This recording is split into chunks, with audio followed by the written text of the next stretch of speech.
First, we need to summarize this sutta. Venerable Malunkyaputta said to Buddha to teach him Dhamma in brief.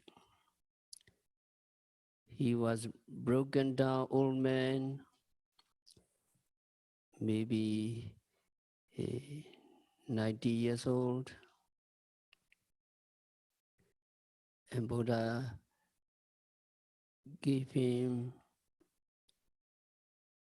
the guidance of Vipassana. Itacha te Malunkyaputta data sutta mutta vinyate sutta mesu date data matam boisati sutte sutta matam boisati mutte mutta matam boisati vinyate vinyata matam boisati.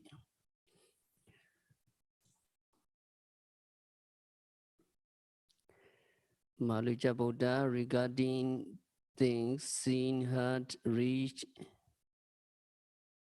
and cognized by you in the seen, there will merely be the seen.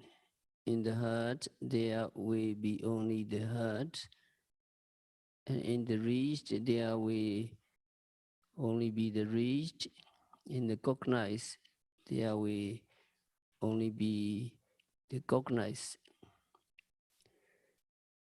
So only 4 things, very short, but it covers everything. That means yogi must note and know continuously whatever arises,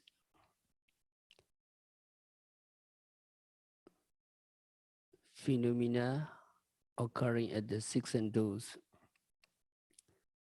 So it covers everything. It is very short, but very important what yogi are doing.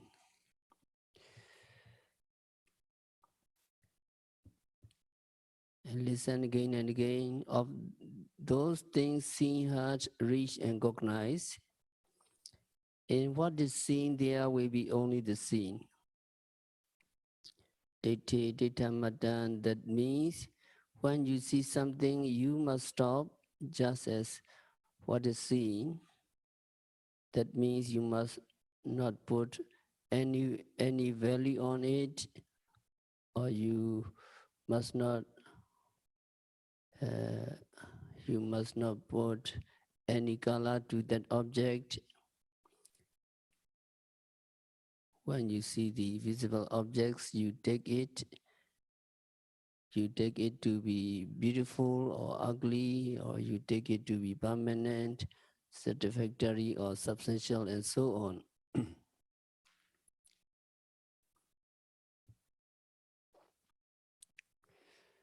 So if you do not take the visual objects as permanent or substantial, you just stop at what is seen, then you are said to be observing that object correctly.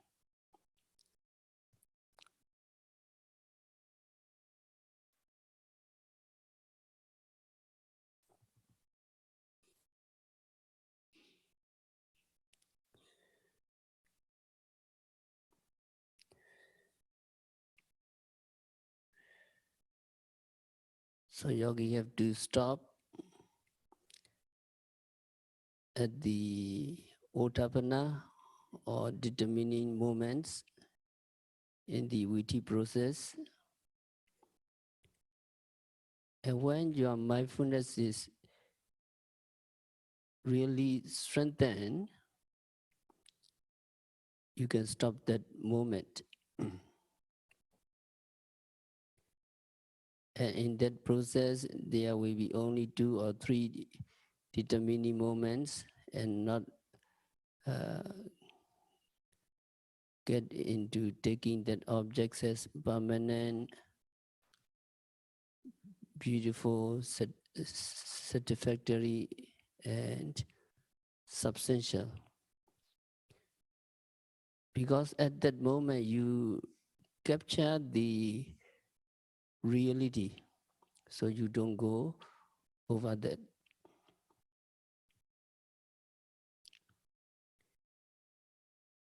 Now, during the practice, your concentration getting better, and you understand how thought movements are running very, very fast.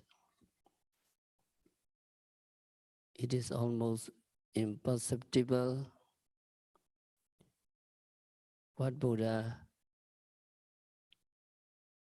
mentioned is billions, and these thought moments running more than 1 billion times in a second. Now what we see is only just maybe few times when yogic concentration is getting strengthened.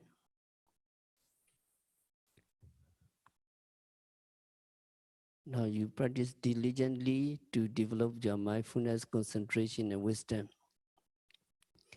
And with the instrument of your mindfulness, concentration, and understanding, you will be able to stop at the Votapana moment and not go over to the Javana moment. Why? Because you are training diligently to sharpen your mindfulness.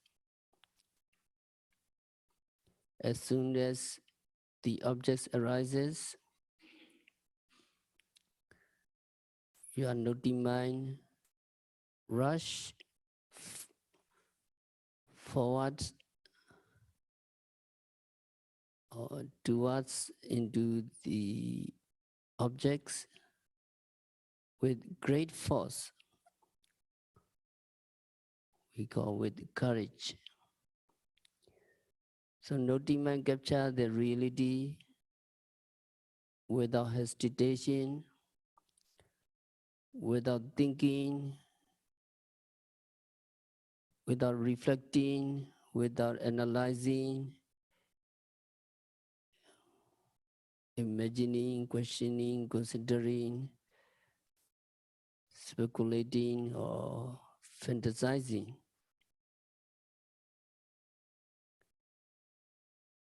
Your naughty mind can capture the reality. So because of this, naughty mind stop at the moments of Votapana, determining moments. So Buddha said, there will be only the seeing. Let there be seeing with regard to what is seeing. What Buddha meant that yogi should stop at just the moment of Votapana. That means you have to stay with the reality. Don't go to the conceptual stages.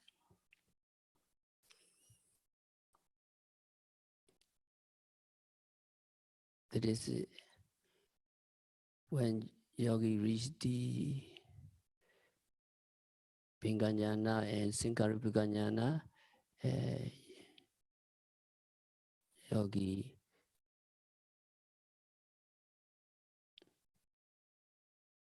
can understand the reality.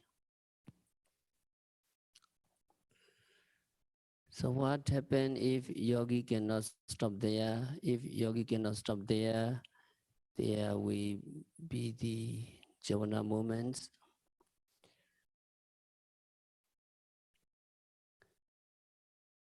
But if yogi train very well, Yoniso Manasikara, Kusala Javana will arise.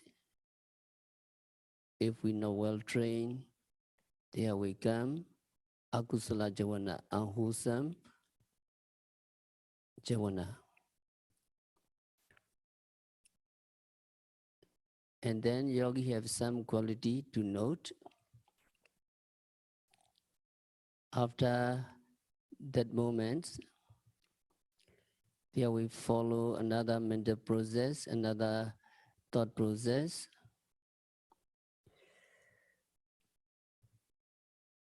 So that is recollecting phase. During the recollecting phase, our mind takes the objects which has just been seen, which has disappeared from the avenue of the idol, etc.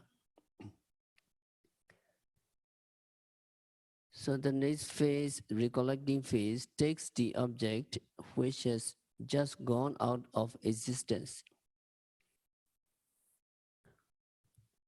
If we cannot stop at the first thought process, we may be able to stop at the second thought process.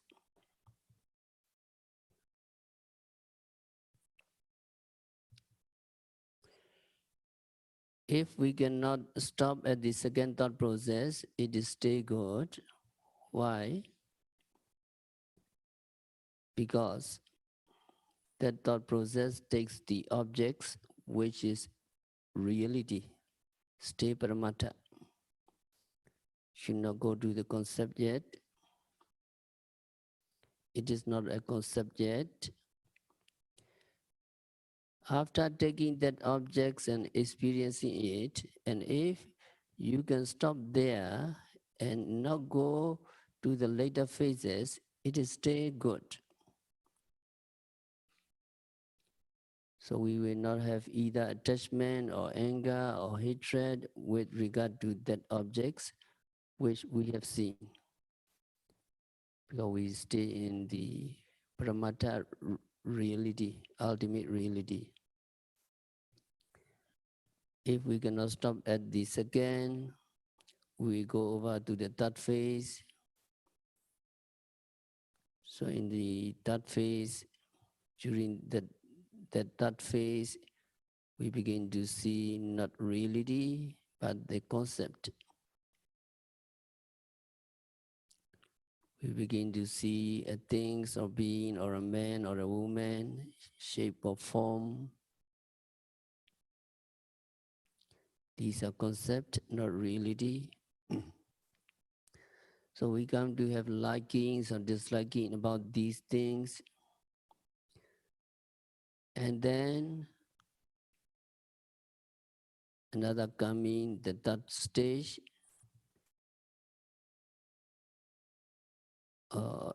After coming the third stage, we go over to the fourth stage. So we think of the names of those concepts. There is A or B, or we can name of those concepts. So in this process, there is only a concept.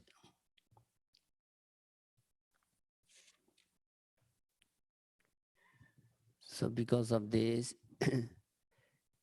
we have to practice meditation seriously so that our mindfulness and concentration getting strengthened, and we can capture the reality correctly.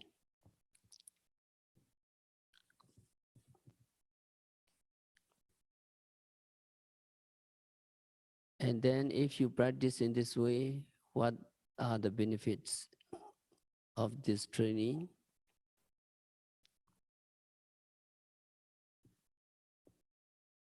Can you look at the paper number 2? The benefits of Vipassana and realizations of Nirvana, number 5.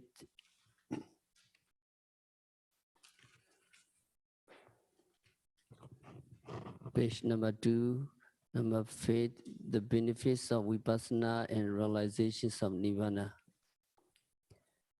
So number 1 is guidance, meditation guidance.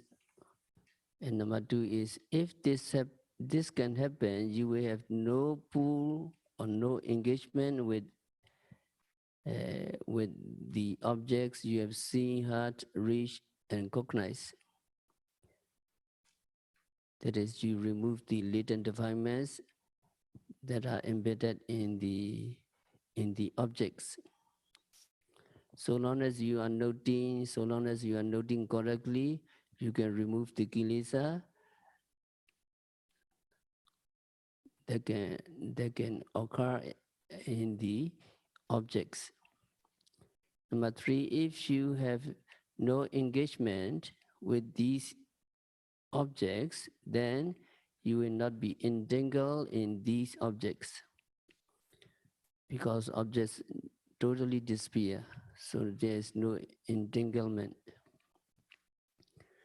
Number 4, if you are not entangled in these objects, there will be no clinging to the 6 external sense bases, no clinging to the eye, ear, nose, tongue, body, and mind.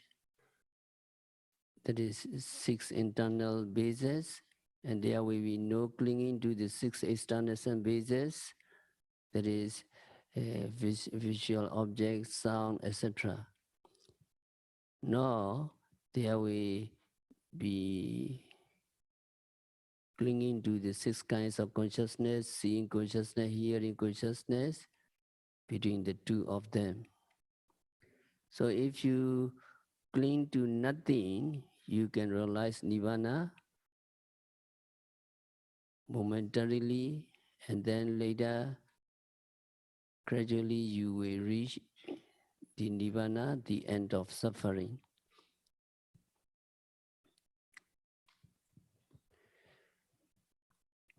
And then in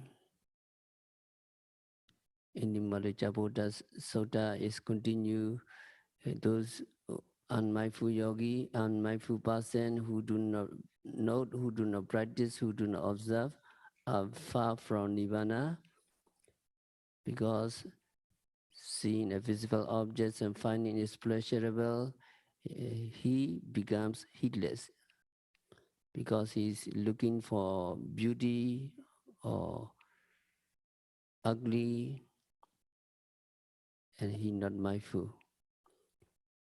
If you're not mindful, he enjoying that objects, or he getting attached to it, and he grabs it firmly in his mind.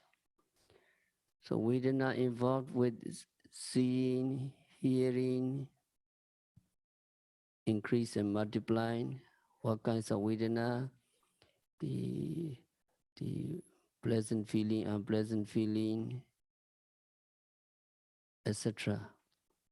And number 4 is lobha, greed develops, and dosa, anger, depression grows, and so does his suffering. So in this way, unmindful person become a seeker of suffering. He suffer again, he suffer and suffer and suffer. He was in the rounds of suffering. So number 6, a seeker of suffering is far from the land of Nirvana. So he will not reach Nirvana, he cannot realize Nirvana, because he don't want Nirvana. So what is for Nirvana? Nirvana, he say, in Nirvana there is no nama rupa. In Nirvana there is no eyes, no ears, you cannot listen music, you cannot see your loved one. And in Nirvana there is no tongue, you cannot eat delicious food. So he don't want Nirvana, because in Nirvana there is no feeling. You cannot enjoy all kinds of sensual objects. He want to enjoy all kinds of sensual pleasures, so he don't want Nirvana. He not looking for Nirvana. He do not want to practice meditation.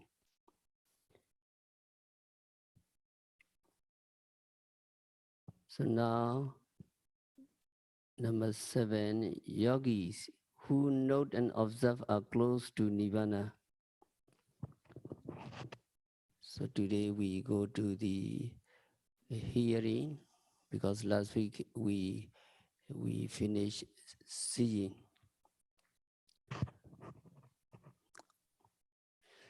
So hearing in the dark side, mindfulness is lost to unmindful person, having heard the sound reflect upon the signs of beauty. So after hearing the sounds, if he do not apply mindfulness, then he will take the signs of beauty. That means the sounds is beautiful, he is attached to the sounds, and he like to store these sounds. Not only the sounds and the person, the owner of the sound person, he like it. So he like to possess these sounds and person. That is why people buy records and tapes, and they listen again and again. So being of mind filled with attachment, he enjoys the sounds and dwells, swallowing it. He does not apply mindfulness when he hears the sound, so he becomes attached to the sounds, and his mind is filled with attachment. He enjoys the sound, he enjoys the voice again and again. So that means he dwells swallowing the sound. He wants to possess it and trying to possess the sounds and the owner of the sounds, the person.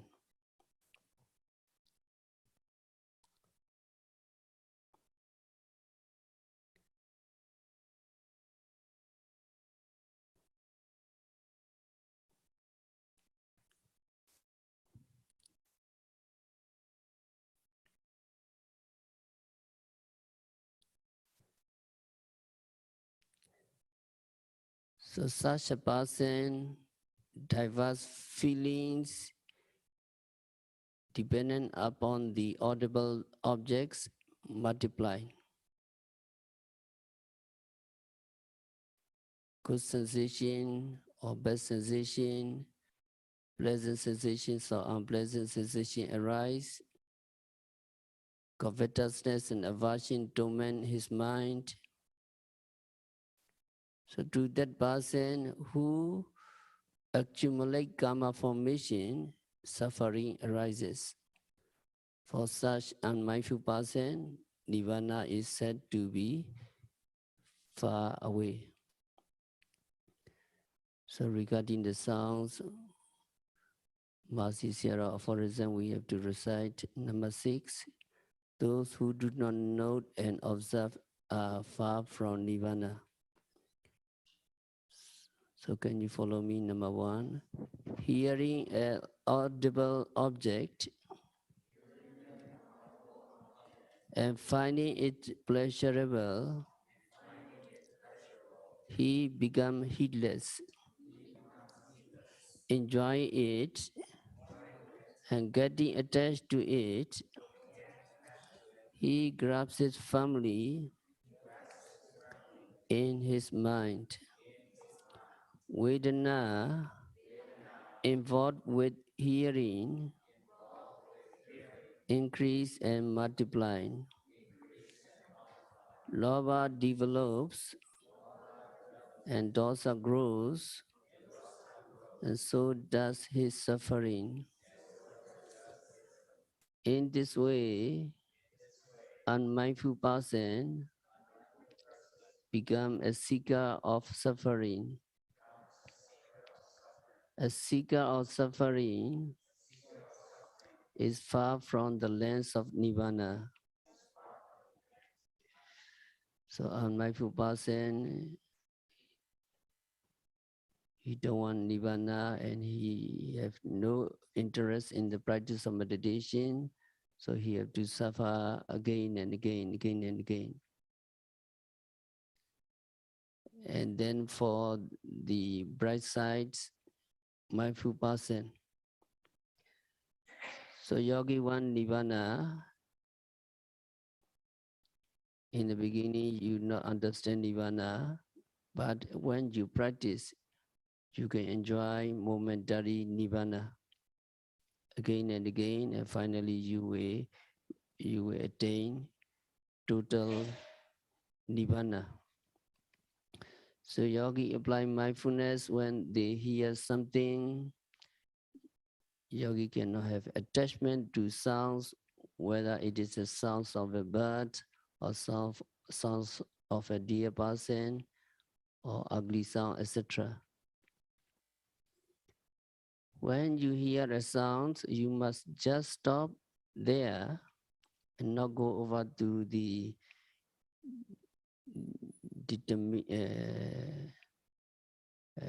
not go over to deciding whether it is agreeable or beautiful or not. That means you have to stop at the determining moment. That means your mindfulness must be very, very active. Your mindfulness rush to the sounds and capture the reality, the sound wave. You need to capture. Now you are training to sharpen your mindfulness. Then yogi cannot have attachment. Why? Because the sound will disappear. And when you pay close attention to what you hear, you will be able to stop at just what is heard and not go over to liking the sounds or disliking the sound. Ugly sounds or beautiful sounds, you don't care. Beautiful sound also disappear, ugly sound also disappear. All the sound disappear as soon as you capture the sound. So when you go over to liking it and disliking it, you accumulate karma formation. So there will be suffering, and you will be far from Nirvana. But now you believe that mindfulness meditation is good. You must practice, so you apply mindfulness. And you can stop just as hearing and do not have covetousness or aversion, because you capture the reality, the sound disappear. And then you do not accumulate karma formation. If you do not accumulate karma formation, suffering will not arise, because you stop kilesa, liking or disliking, desire or contentment, anger or desire, kilesa stop, and you can stop karma formation. And then vipaka. When there is no kilesa and karma, there will be no results.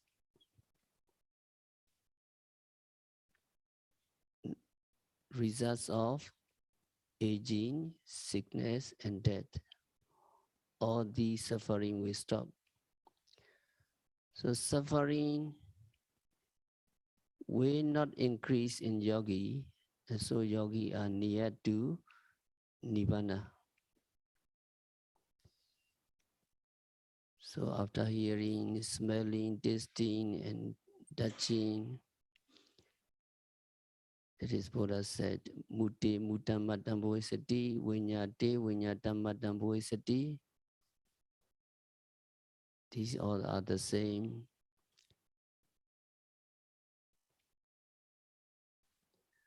When unmindful person smells a sense, and if he does not apply mindfulness, if he is not mindful, then he will be attached to it, and he will experience it with attachment, and he will enjoy it. In this way, abhijja and domanassa, covetousness and aversion, or desire and discontentment will torment his mind, and so on. And tasting, yogi have to be very careful about food also. Food or eating is one place where we can have attachment very easily. People like good food, they prepare good food, they want to eat good food whenever they can. That is why there are many restaurants. If we do not apply mindfulness to eating, then we will be attached to food. When there is attachment, covetousness and aversion, desire and discontentment will also come to us, and we will be accumulating karma formation. But we are fortunate to come to the center, to come to the intensive retreat. We try to apply mindfulness. There is no chance for attachment or aversion to come to yogi. So when yogi eat, yogi try to be mindful. When you apply mindfulness, when you eat, you see the food and you note seeing, and then wanting to stretch, wanting to get, wanting to stretch, and then stretching, touching, bringing, and all these things. But those are not with regard to food or taste. Those are with regard to seeing and touching and so on.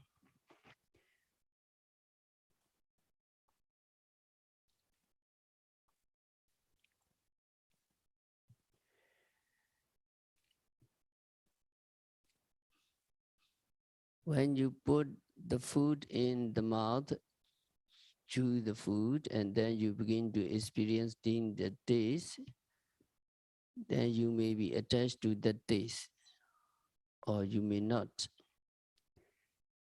If you do not apply mindfulness, you will be attached to that taste. If you apply mindfulness, you noting good, good, if it is good, and bad, bad it is, if it is bad. Then you can capture the reality. What is reality? Is despair. True. Tasting the delicious food or not delicious food, it despair. You capture that nature, impermanent nature, and then attachment and aversion have no chance to get into your mind. So with regard to eating, yogi have to be very careful and not let attachment or aversion enter uh, enter enter your mind. So monks and nuns especially trained to eat food with proper reflection. They call pichavakana, with the sense of the loathsomeness of food, ahare patikula. So sometimes there is a problem because lay people, donors, want to prepare good food, delicious food, and they offer to the monks and nuns. They want monk to enjoy that food. So they prepare good food, tasty food, delicious food. They want the monks to enjoy.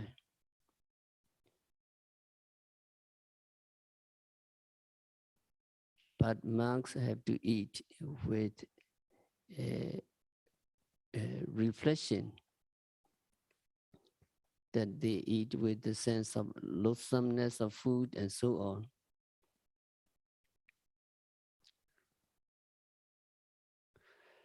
So laymen or donor may prepare the best food, delicious food that he can do uh, he can do offer to the monks.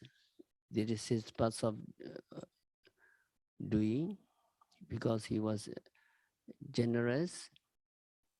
But the monks must not eat with attachment. So they must not eat it with relish.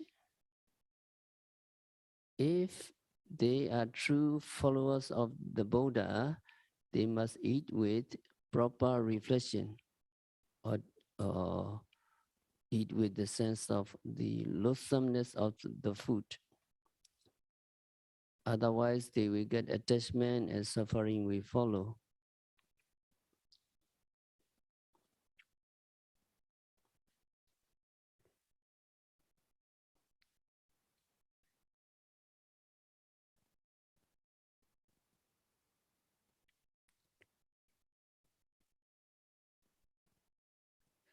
So monks are not supposed to enjoy. Mindfulness is lost to the person who, having tasted a gustatory object, reflect upon the signs of beauty. We need to remember. And then touching with tangible objects also, when we have a bad touch, we need to apply mindfulness. When we practice sitting meditation, sometimes a lot of pain. That is, objects very tough. And then there comes severe pain, piercing pain. So bad touch. So we need to apply mindfulness. And also when we have a bad touch, we need to be mindful and note continuously so that we don't get attachment or aversion.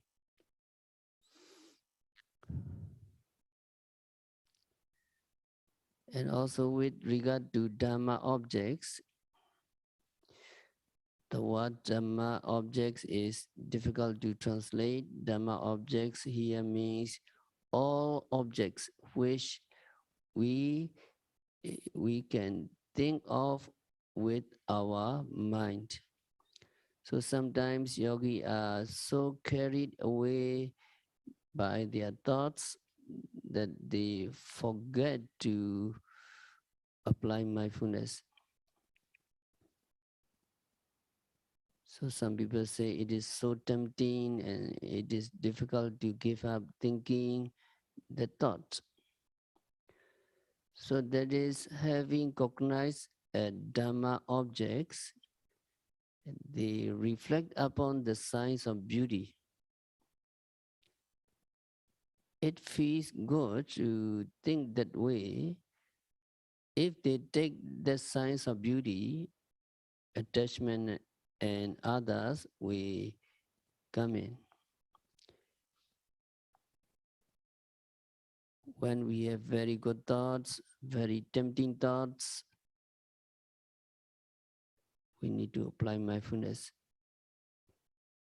Just labeling, thinking, and let them go away. So if we are attached to these thoughts, then attachment or sometimes aversion will come. So we accumulate karma formation, which will increase our suffering. So when Malunkyaputta told the Buddha how he understood the Buddha's teaching in these verses, the Buddha was glad.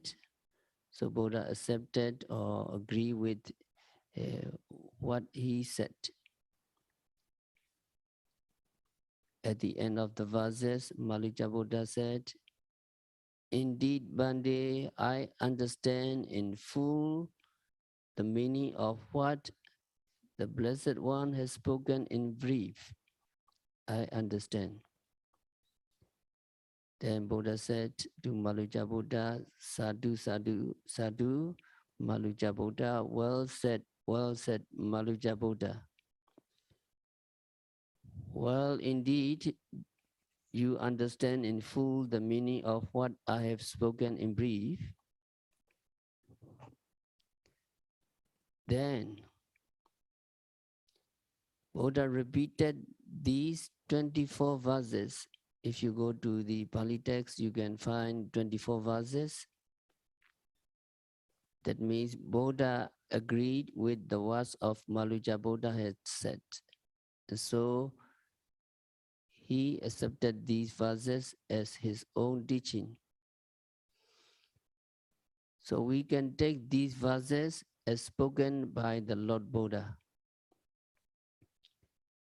If Buddha did not repeat, some people may say, oh, there is Malunkyaputta saying, not Buddha words.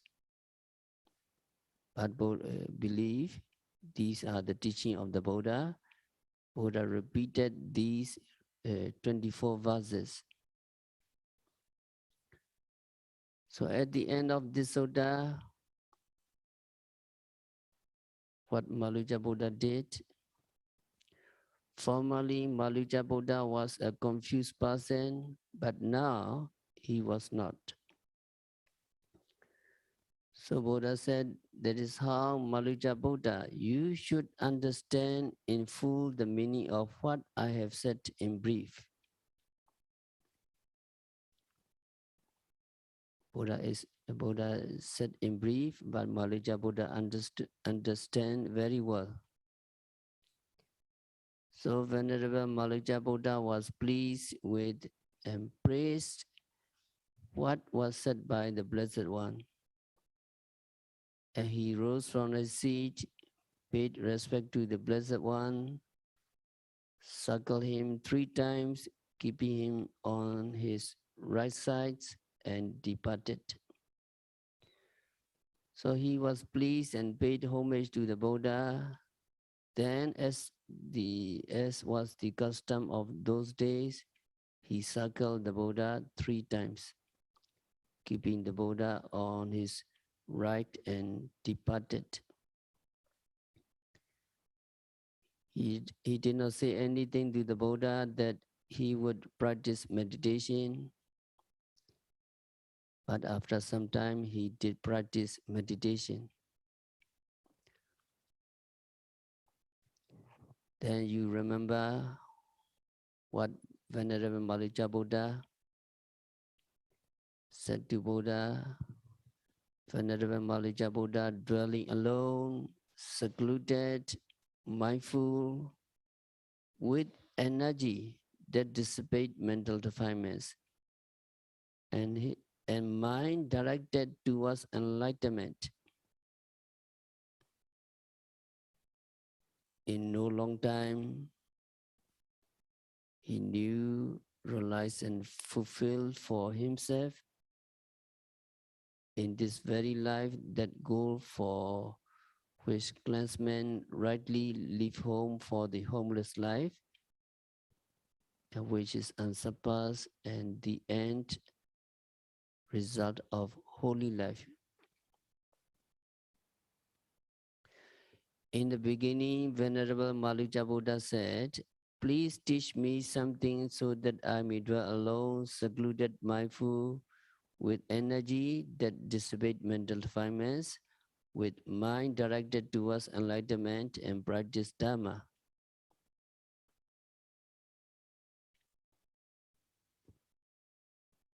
So he went away, and later on he practiced meditation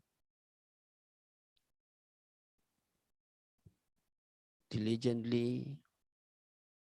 When he practiced meditation, he practiced alone, secluded, mindful, with energy that dissipate mental defilements, with mind directed towards enlightenment. That means he practiced diligently, that he practiced alone in a secluded place with full energy. In no long time, Venerable Malunkyaputta knew, realized, and fulfilled for himself in this very life that goal for which clansmen rightly have leave home for the homeless life.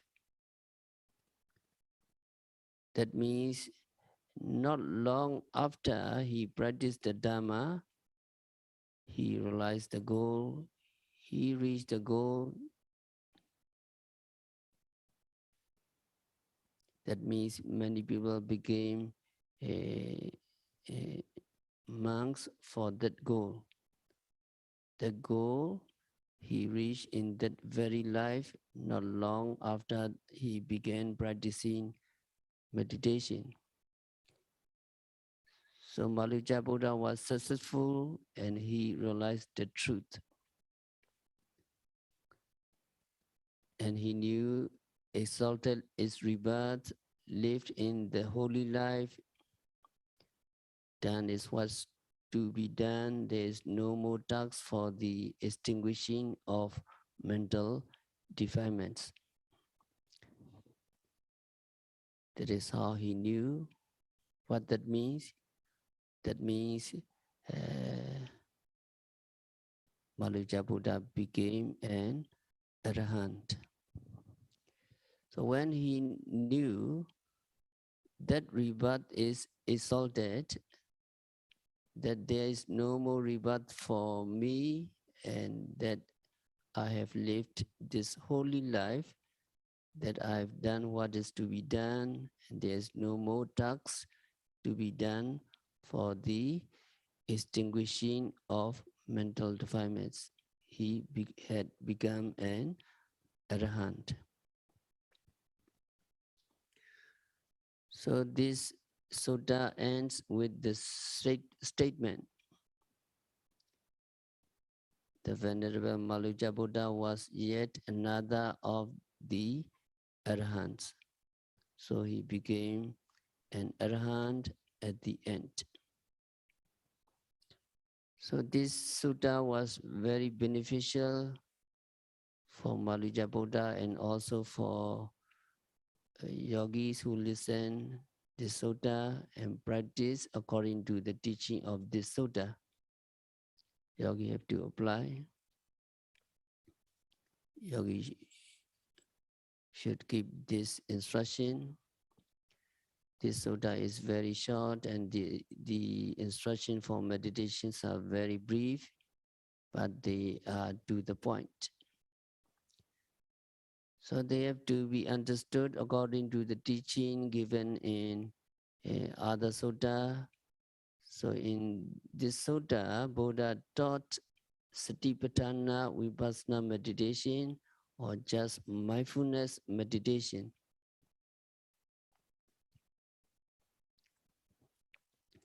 The Buddha meant to say that mindfulness is an important factor in the practice of meditation. If we apply mindfulness to whatever we experience, we are close to Nirvana step by step. We will not accumulate karma formation. And we will not have covetousness or aversion, abhijja and domanassa, or delusion with regard to these objects if we apply mindfulness. If we apply mindfulness immediately after we have seen, heard, smelled, and so on, we have to apply mindfulness immediately.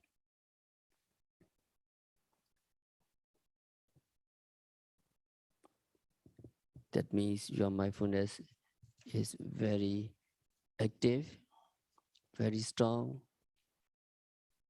As soon as objects arise, your noti mind rush towards the object with great force, with courage. So at that moment, Noting mind can capture the objects without hesitation, without thinking, reflecting, analyzing, questioning, speculating, or fantasizing. Because it is very important to capture the reality.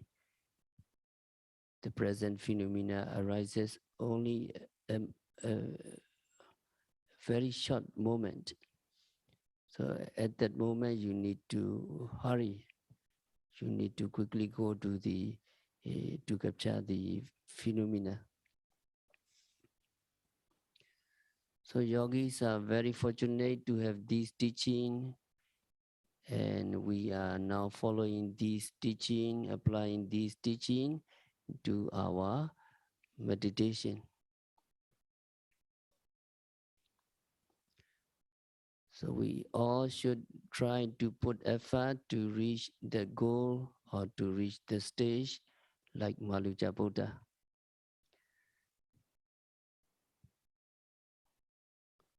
So we have to recite the Vipassana, page number 2, number 7. Those who note and observe are close to Nirvana. So regarding hearing, we need to say hearing an audible object. So can you follow me? If you note and observe, when hearing an audible object, you become free from lust and craving. If you note and observe, when hearing an audible object, you become free from lust and craving. So after hearing, as soon as you hear, immediately you capture the hearing, and you capture the sound wave disappear, ugly or beautiful sounds, they disappear. And then you have no chance to enjoy the sounds, and you have no chance to cling to the sounds, and you do not grasp the sounds in your mind. Can you follow me? Number 2, without enjoying and clinging to it, you do not grasp it in your mind. Without enjoying and clinging to it, you do not grasp it in your mind. And number 3, so at the moment of noting, although you experience feelings, you just hear without clinging. Now you have some feeling. Even though there are some feeling, you have awareness, you have mindfulness, your mindfulness capture the reality. So kilesa cannot arise. But if we not mindful, kilesa will arise. But for the mindful yogi, even though you have experienced some feeling, you just hear without clinging. So can you follow me? At the moment of noting, although you experience feelings, you just hear without clinging. At the moment of noting, although you experience feelings, you just hear without clinging. And number 4, although you are hearing, the rounds of suffering are being cut off, because the hearing process stop at the stage of Utthapana, and no jhana at all, even though jhana and dhararamana and go to another thought process, and you can stop at the ultimate reality. But to the third phase and fourth phase, if your mindfulness not too strong, you will go to the conceptual stages, and kilesa will arise. So number 4, can you follow me? Although you are hearing, the rounds of suffering are being cut off. Although you are hearing, the rounds of suffering are being cut off. In this way, yogi should practice noting and observation. Number 6, by noting every seeing, by noting every hearing, by noting every touching, by noting every cognizing, suffering is being stopped, and you are close to the lands of Nirvana. So seeing, hearing, smelling, tasting, touching, and knowing, but Buddha mentioned only just seeing, hearing, and touching, reaching, and cognizing, reaching and cognizing, 4 things. So if you note every phenomena occurring at the 6 senses, or if you note seeing, hearing, touching, and seeing, hearing, reaching, and cognizing, suffering will stop, because kilesa cannot arise regarding these phenomena.